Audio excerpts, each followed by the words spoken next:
بسم اللہ الرحمن الرحیم، ایاک نعبد و ایاک نستعین۔ ابھی ہم نے اپنی ٹی وی سکرینز پر ایک عجیب منظر دیکھا کہ میاں نواز شریف صاحب، جن کی جماعت ابھی نتائج کے مطابق اقلیت میں ہے، اور اقلیت میں بھی ان کی نشستیں جو ہیں وہ آدھی سے زیادہ پاکستان تحریک انصاف بھاری اکثریت سے جیت چکی ہے، اور دھونس دھاندلی کے ساتھ انہیں بدلنے کی کوشش کی جا رہی ہے، وہ سٹیج پر آئے اور انہوں نے فتح کلیم کرنے کی کوشش کی ان انتخابات میں۔ تو میں انہیں بتانا چاہتا ہوں کہ یہ ملک اتنا گیا گزرا نہیں، اور یہ عوام اتنی گئی گزری نہیں جتنی آپ سمجھتے ہیں کہ آپ نے جو فسطائیت کی دیواریں کھڑی کی، جو خوف کے بت آپ نے تعمیر کیے، جو مایوسی کی آپ نے رکاوٹیں تعمیر کی، ان سب کو عبور کر کے جذبے سے سرشار یہ قوم باہر نکلی، اور آپ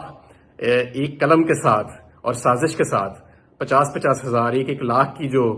برتری ہے اس کو آپ اپنے حمایت میں،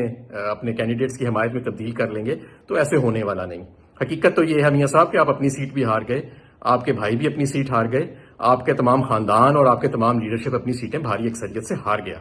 اور اب اگر آپ سمجھتے ہیں کہ صرف سازش کے بل بوتے پہ ہی آپ اپنے آپ کو اور اہل و عیال کو دوبارہ اس قوم پر مسلط کر لیں گے، تو یہ ہونے والا نہیں ہے۔ میں یہ واضح بتانا چاہتا ہوں کہ قوم نے جو مینڈیٹ دیا ہم اس کی رکھوالی کریں گے، ہمارے پاس تمام ثبوت موجود ہیں، ہم عدالتوں میں بھی جائیں گے، اور انشاءاللہ تعالی وفاق میں بھی اور صوبوں میں بھی بھاری اکثریت کے ساتھ پاکستان تحریک انصاف کی حکومت قائم ہوگی انشاءاللہ تعالی۔ میں انشاءاللہ تعالی کل دوپہر کو